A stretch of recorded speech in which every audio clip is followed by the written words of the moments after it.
Oho Mataki Oyasin, Trina Christine Mason here. All my relations, welcome home. My brothers, my sisters, thank you for being here. Thank you for seeing me. Thank you for understanding. Thank you for your dedication to the work. Now I am choosing to share with you some of my heart and some of my personal process. I am going to choose to be vulnerable with you and to choose to humiliate myself and to expose myself in my personal process with the intention to reach others that may be in the same process or who have been through this process and that may be able to provide me with deep insight and appropriation in assessing the information that has been provided for me. So just dive into it, eh? So I have recently moved across the country all the way to Bellingham, Washington from St. Augustine, Florida. And I have chosen to take this risk or this adventure and come here out of the admiration of a person and human being which I have fallen deeply in love with and have prayed many times to have this opportunity to come into fruition of this great, lovely experience. And for me, it's been very beautiful and uncomfortable because it's surfacing a lot of emotions and a lot of things that I was hiding and burying deep. Many, many, many deep wounds that were created from childlike imprints or childlike belief systems of love and expectations, where one could jokingly say I was shattered or those illusions were shattered and that inner child was broken or injured in a way that it had not intended or expected or even known was available in the world because it was still so innocent and pure, yes? And now being in this relationship, and I have come to learn and witness that only by being in the relationship can these neural pathways and parts of my brain or past memories be activated to remind me of these deep injuries which have caused me to live in a deep sense of fear, limitation, and what I have learned to be called as distorted thinking patterns of labeling, mind reading, fortune telling, presumptions, blaming, accusations. I'm not sure which category that really falls into. However, the definition I would give to that is that activities or thoughts and ideas or fears are not happening. However, one is still accusing or behaving in a way as if one is believing those thoughts and feelings to be true, emotional reasoning. I am also doing my best to heal myself and to work through these things. So I have invested in a book on cognitive behavioral therapy. I believe it's called CBT. And I'm only at the beginning of the book. You could say I am on page... I'm on page 13, where it's starting to get to the exercises where we are to fill in the blank parts of the pages, which the author excessively describes how important it is to be actively engaged and to be writing and to exercise these exercises so that we can go through our own process, and how many other readers of this book have also come to great transformation by doing the exercises. So what's happening to me is I am experiencing a lot of fears and jealousies and distorted thinking. That's the only label that I can think to really be appropriate. It's where there are false ideas or false feelings or based on fear, also known as false evidence appearing real, as I have been taught in my past. And these distortions are causing me to create behaviors that are not in alignment or in agreement with the way that I consciously choose to handle things. And it's been really, really, really uncomfortable and embarrassing to witness this part of myself, which I had come to an agreement with myself that I have healed, and I had bought into the belief system from me, you could say, working the gimmick of your spoiled brat in the professional wrestling world, that this character that I have created had allowed me to pretend or to work through the damages of my mind and spirit from experiencing these things that I had not really been taught or knowing how to handle, and that I have learned through like the process of going through them. So now, as these neural pathways have been activated, I am given the opportunity to really work through these things. However, sometimes it can be really hard because it's really personal, right? Like I'm taking it personal and I'm judging myself and not really enjoying the process of discovering myself and understanding myself in these ways. I'm definitely labeling, calling myself narratives that I imagine are common amongst those who have self-doubt and who have been surrounded by individuals who have not provided them with narratives of uplifting, words of encouragement, right? Where these thoughts or ideas of others kind of become our own, and perhaps it's in a nonverbal language or something that makes us make up a story in our head that we believe and that may be subconsciously imprinted, such as that I am no good, I am unworthy, I can't, all of those different things. So I'm kind of like, I guess you could say, at a fork in the road right now, where I'm in this process of getting to choose who am I becoming. I have a great healer friend who has been a shamanic guide in my life, and she has guided me and done a reading for me, you could say, giving me the implant or the suggested idea that I am in gestation period. And this is resonating with me because I am in a process of basically choosing consciously the way I choose to respond to these issues. And in many ways, I am not equipped or educated or perfect in any way of being able to show up in a way that isn't authentic to myself. So I'm having to take complete accountability for like the wrongdoings, the misbehaviors, the bullying, or whichever narratives you may paint me for what I have done.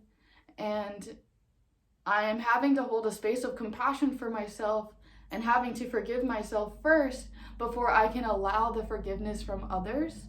And I have noticed that when I am angry with myself and I am offended by my own behavior and existence, that in itself can cause me to be, again, a person that I am not choosing to be. How can I have this world all be friends and family with one another if I am in competition with you? Or that I am fighting you, feeling like I cannot exist because you don't like me, or that I am unwelcome here and that I have to command my presence or make a space for me, and all of those things. That does not feel like it is good for us to be jealous or in competition or hateful or unaccepting or misunderstanding, or ununderstanding is the word. That is probably not a word. But this is just truthfully where I'm at. And I have been in a sense of hiding and not really coming to YouTube or being my normal self of normal Trina, as many of you have seen me before, be very hyper and very playful and expressive in my nature. And I am guessing this is what is depression. And some say that it is connected to the weather, because here they have what's called SAD, seasonal affective disorder or something like that. I'm not really sure, so I apologize. Feel free to look it up. But it's basically where the lack of sunshine causes great depression. And so, yes, I'm not really used to it being so cold or so dark coming from the sunshine state. So it's been a lot. And some can say, why didn't you come in the summertime? I'm a very spiritual person, and I am a great believer in the divine, God supreme, the absolute truth, the judge, all of those things. And I think it's a comedy, really. And that it was best for me to come at this time of year, for me to go through the hardest time, to see, will the nutshell break? And what is appropriate? And where are things going? I am still filled with a lot of love for my partner and I am still filled with hope and faith that there can be healing and restoration between us, even if it does not end up going the way that I have thought I have chosen for my future to unfold, where I am having children and getting to have all these romantic experiences that bring me great joy and make me cry happiness with ideas of actually having these dreams fulfilled. But there can also be a part of self that has been conditioned or controlled or brainwashed, if you can say, saying that like I don't deserve to have those things because I have misbehaved and not earned them. So I'm feeling really called to do this work, and I have learned about like all these different labels, I guess you could say, also available in the DSM or like in the psychiatrist book if you choose. And it might not be the DSM. I'm very uneducated, so please do not take my word for it. It might be DMS or like with a V or something like that, but I'm pretty sure it's DSM, but I would have to do more homework on psychology before I'm able to feel confident in that expression. Now, moving along though, I'm trying to remember the name for it.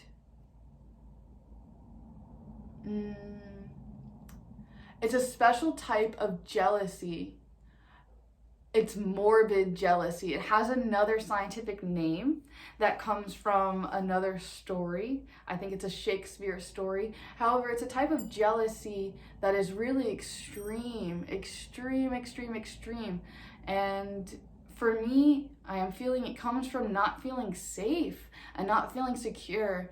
And I am in belief that this is from deeply rooted subconscious belief systems that may come from childhood or from the external environment that I have allowed myself to believe are true. So I'm having to go through this extensive process of mindfulness, having to watch myself and my own thoughts and behavior, and basically not associate with my thoughts, not believe my thoughts. Like when my thoughts say, I'm no good, or I have no place here, or all of those things that I have to kind of come up with counter narratives sometimes can be helpful to encourage Trina that everything will work itself out and everything is okay and everything is divine.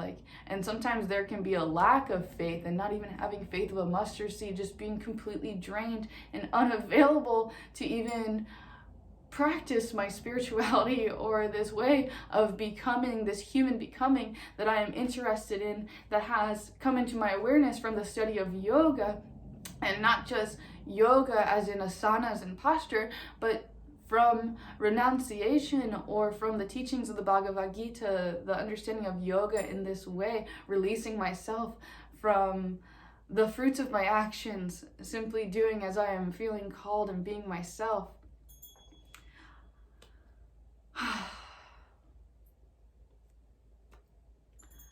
It doesn't feel like there's much else I can say after being so transparent and somewhat embarrassed to have to come to agreement or acceptance with where I am right now in this process of creating myself and building the life that makes me happy. I am feeling a need to have support. And as much as it is nice to have people who are praying for you and rooting for you and holding space for you to step into the place that you choose to be, instead of like them only visioning you doing worse or like being like where you're not supposed to be kind of thing, or where they would put you, holding space for you to go where you want to go. As great as that is, I am feeling that it's important even more for me to have that love and support for myself. And that's also an exercise that is kind of being performed at this very moment as I make this video, having to accept myself and see myself and witness myself and not judge myself and surrender myself, and to allow myself to be a part of the collective, to allow myself to be human, to allow myself to feel these things. And I have all these really intense feelings of love.